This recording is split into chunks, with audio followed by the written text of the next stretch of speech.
Hello મિત્રો, આજે આપણી સાથે પાર્થભાઈ છે, જે એના પપ્પાને લગભગ 2 થી 3 વર્ષથી ડાયાબિટીસની દવા લે છે. તો આપણે એને પૂછીશું કે પહેલા એમનું સ્ટાન્ડર્ડ દવાનું બિલ કેટલું બનતું હતું. તો પાર્થભાઈ, પહેલા આપણે સ્ટાન્ડર્ડ દવાનું બિલ તમારું કેટલું બનતું હતું? 2 થી 5,000. 2 થી 5,000 મહિનાનું, 2 થી 5,000 બરાબર.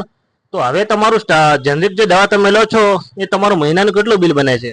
800-900 આસપાસ. બરાબર. તો એમનું પહેલા 2 થી 3,000 નું બિલ બનતું હતું અને હવે એનું 800 થી 900 રૂપિયા બિલ બને છે. એટલે તમારું 2500 થી 3,000 નું બિલ 800 સુધી થઈ જાય છે જનરિકમાં. અને દવાની ક્વોલિટીમાં કોઈ ફરક આવે છે? ના, કઈ જ નહીં. સેમ જ આવે છે? સેમ દવા બધી જ. અને એનું ડાયાબિટીસ પહેલા કરતા એટલું સેમ જ રહેશે કે કઈ ફરક આવે છે? ના, ઓછું થયું ડાયાબિટીસ. ડાયાબિટીસ ઓછું થયું છે કહેવા માંગે છે. એટલે ક્વોલિટી સેમ જ આવે છે. એટલે મિત્રો, તમે જનરિક દવાઓ લેતા પહેલા ગભરાવ નહીં. એક જ ક્વોલિટી આવે છે, જે આ ભાઈના પપ્પાની દવા છેલ્લા 2 થી 3 વર્ષથી લે છે. શું કહેશે? બીજું કઈ કહેવા માંગો છો? ના, કશું જ નહીં. બરાબર. દવા ઇફેક્ટ આવે છે? ઇફેક્ટિવ દવા છે બધી જ. ઓકે, ચલો, થેન્ક યુ પાર્થભાઈ.